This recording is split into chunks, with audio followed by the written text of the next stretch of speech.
Bom dia, queridos irmãos, queridos amigos, que a paz de Jesus seja conosco, encontrando abrigo nos nossos corações, trazendo-nos serenidade e bom ânimo, preparando-nos para mais um momento de estudo, que é de nutrição para a alma. Para aqueles que aderiram ao estudo há pouco tempo, orientamos a adquirir o livro, objeto do nosso estudo, o livro físico ou digital, pois facilitará bastante acompanhar as perguntas e as respectivas respostas e, consequentemente, desperta uma vontade de aprofundar mais cada tema estudado. Para que o estudo não se torne enfadonho, já que a dinâmica de participação nessa modalidade à distância é muito precária, temos procurado trazer pequenos comentários e algumas sugestões de leituras. Na última semana, iniciamos no ambiente da psicologia e a última questão, de número 49, como devemos conceituar o sonho, trouxemos a resposta do benfeitor e complementamos com um pequeno conteúdo.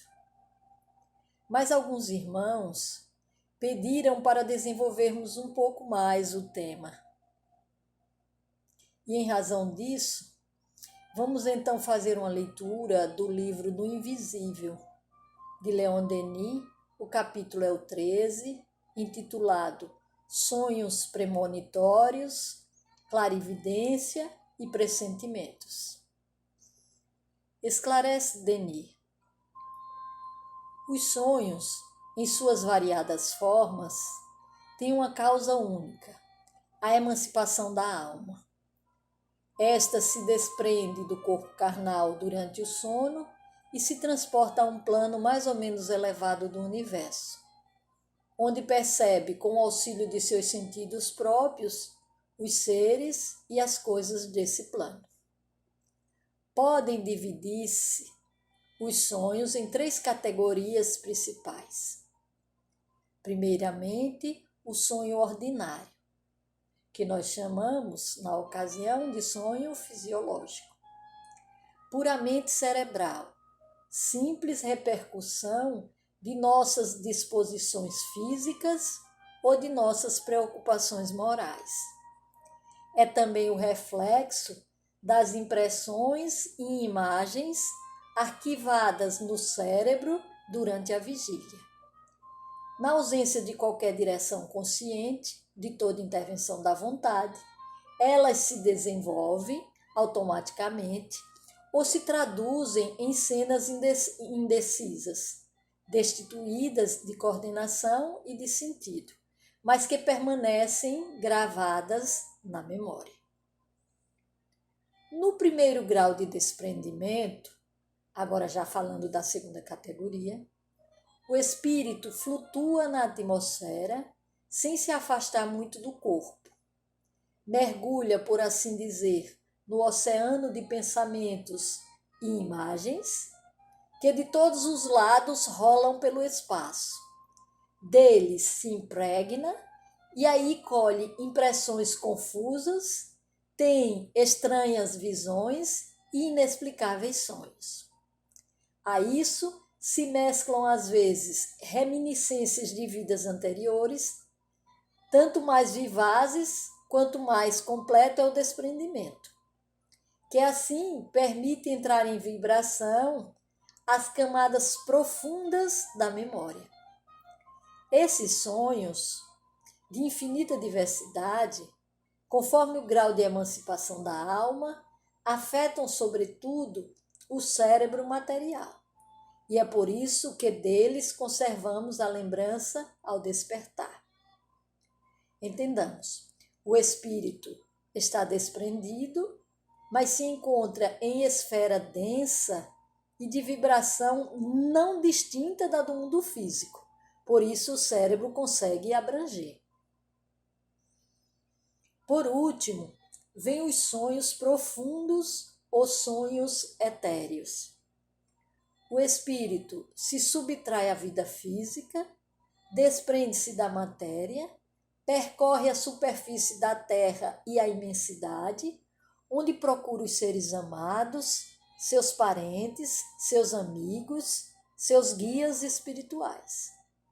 Vai não raro ao encontro das almas humanas, como ele desprendidas da carne durante o sono, com as quais se estabelece uma permuta de pensamento e desígnios.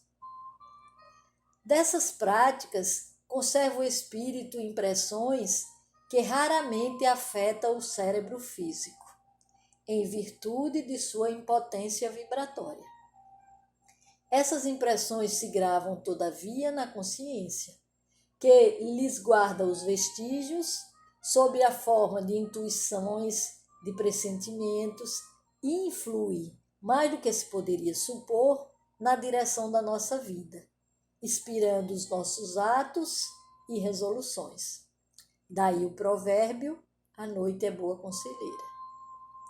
Aos sonhos etéreos, que acabamos de falar, pode-se juntar o fenômeno de êxtase ou arroubo, considerado por certos sábios pouco competentes em matéria de psiquismo como estado mórbido.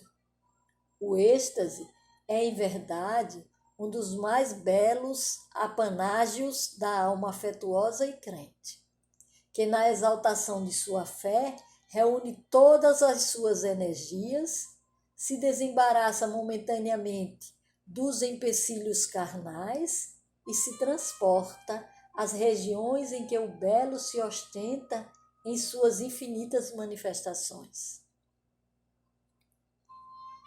É claro, amigos, que não trouxemos todo o conteúdo do capítulo, por ser muito extenso, mas fica a sugestão da leitura completa para um melhor entendimento.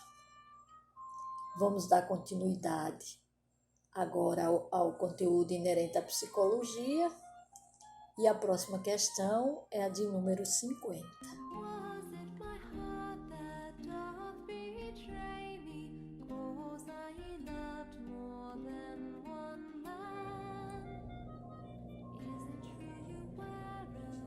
Questão 50. A vocação é uma lembrança das existências passadas? E a resposta do benfeitor: a vocação é o impulso natural, oriundo da repetição de análogas experiências através de muitas vidas. Suas características, nas disposições infantis, são o testemunho mais eloquente da verdade reencarnacionista. Na atualidade, a variedade de habilidades cognitivas do homem desenvolveu a ideia de inteligências múltiplas. E nessa diversidade, que poderíamos chamar de vocações ou aptidões, já existem conceitos de inteligência emocional e inteligência espiritual. A doutrina espírita, através dos espíritos superiores, explica que os espíritos são criados simples e ignorantes, tendo por objetivo a perfeição, e que as diferenças existentes entre os seres humanos são resultante do uso do livre-arbítrio através das experiências reencarnatórias. Emmanuel, no livro de sua autoria denominado Roteiro, no capítulo 2, nos diz: isolado na concha milagrosa do corpo, o espírito está reduzido em suas percepções a limites que se fazem necessários. A esfera sensorial funciona para ele à maneira de câmara abafadora. Visão, audição, tato padecem enormes restrições. O cérebro físico é um gabinete escuro, proporcionando-lhe ensejo de recapitular e reaprender. Conhecimentos adquiridos e hábitos profundamente arraigados nos séculos, aí jazem na forma estática de intuições e tendências. Forças inexploradas e infinitos recursos nele dormem, aguardando a alavanca da vontade para se externarem no rumo da superconsciência. Nós já tínhamos tido oportunidade de tratarmos a respeito da vocação no contexto da biologia, quando falamos em genética. E agora temos novamente a oportunidade de falarmos no ambiente da psicologia. E já entendemos que o espírito traz sua bagagem com conhecimentos adquiridos e habilidades já desenvolvidas de outras existências. O corpo, que é o instrumento que lhe permite se expressar, também funciona como uma espécie de couraça que lhe limita as faculdades espirituais.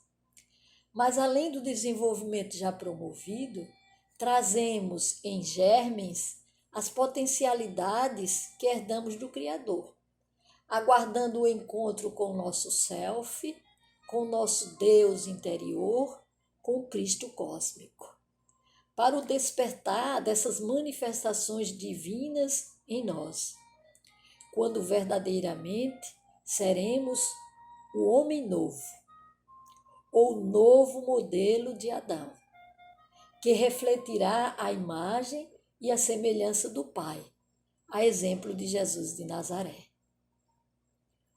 O próprio Emmanuel, no livro Pensamento e Vida, falando do Criador, nos esclarece: herdeiros dele que somos, raios de sua inteligência infinita,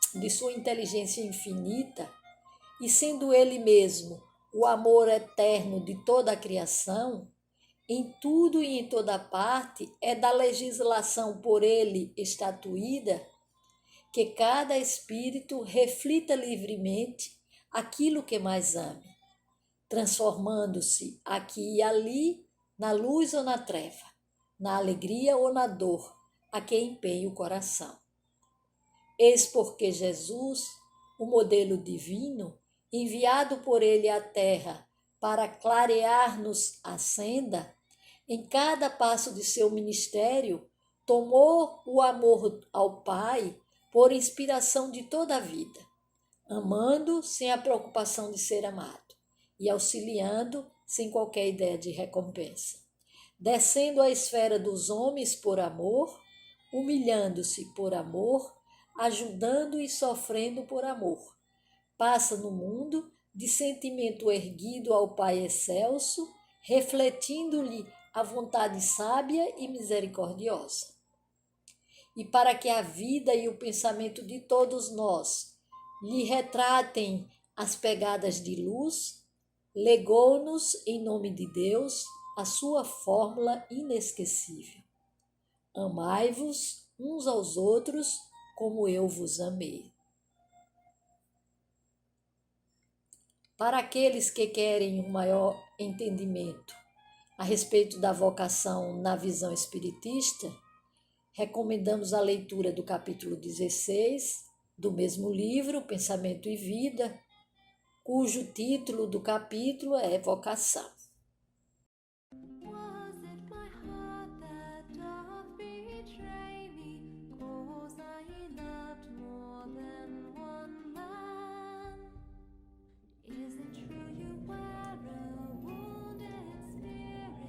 Questão 51.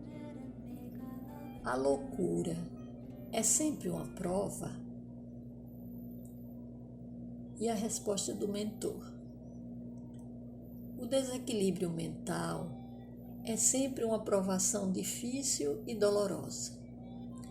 Essa realidade, contudo, podendo representar o resgate de uma dívida do pretérito escabroso e desconhecido, pode igualmente constituir uma resultante da imprevidência de hoje, no presente que passa, fazendo necessária, acima de todas as exortações, aquela que recomenda a oração e a vigilância.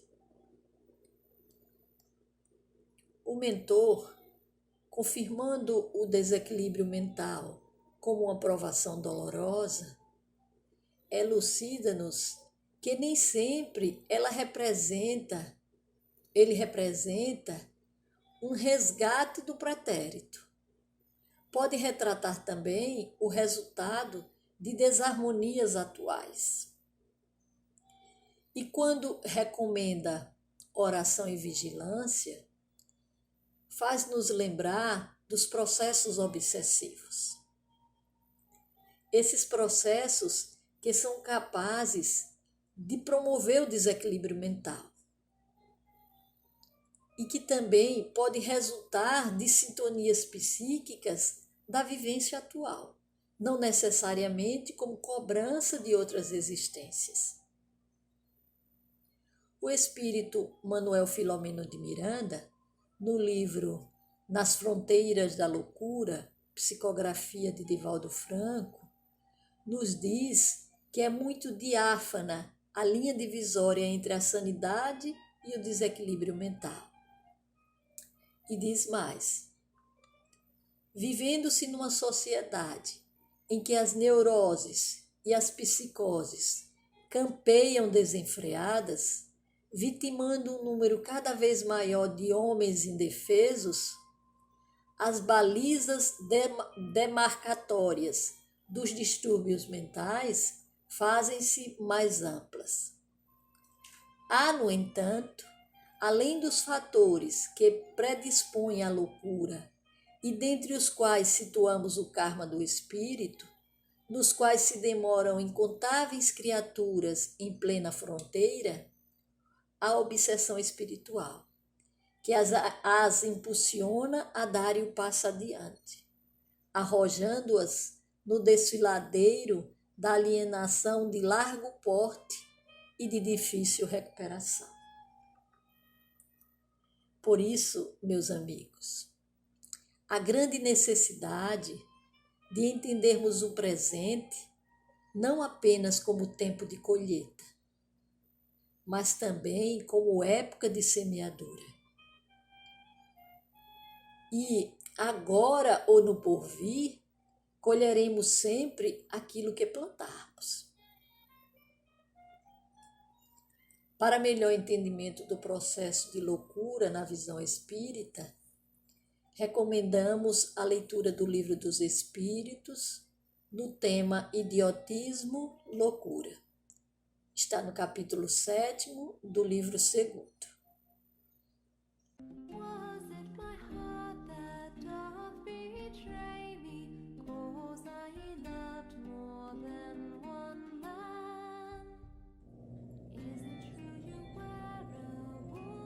Questão 52. A alucinação é fenômeno do cérebro ou do espírito? Encontramos como conceito de alucinação perturbações mentais que se caracterizam pelo aparecimento de sensações visuais, auditivas, etc., atribuídas a causas objetivas que na realidade inexistem. Impressões ou noções falsas sem fundamento na realidade, devaneios, delírios, enganos, ilusões. A pergunta é se essas perturbações são fenômenos do cérebro ou do espírito. Nos responde o guia espiritual. A alucinação é sempre um fenômeno intrinsecamente espiritual, mas pode nascer de perturbações estritamente orgânicas, que se façam reflexas no aparelho sensorial, viciando o instrumento dos sentidos por onde o espírito se manifesta. Com semelhança à questão anterior, as ações são reflexos do ser pensante, mas nem sempre em um padrão de determinismo. Muitas vezes, o comportamento de excessos leva ao desgaste, extrapolando os limites das resistências orgânicas, abrindo campo para as enfermidades que poderiam ser evitadas. Nos diz Joana de Ângeles, no livro O Homem Integral, as tensões, frustrações, vícios, ansiedades, fobias facultam as distonias psíquicas que são somatizadas aos problemas orgânicos, ou estes e suas sequelas dão surgimento aos tormentos mentais e emocionais. E complementa que todo equipamento para funcionar em harmonia, com ajustamento para as finalidades a que se destina, exige perfeita eficiência de todas as peças que o contêm.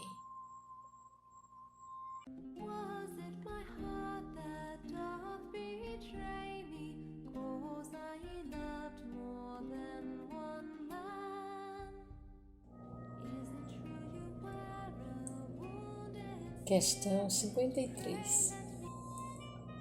Os bons ou maus pensamentos do ser encarnado afetam a organização psíquica de seus irmãos na Terra, aos quais sejam dirigidas?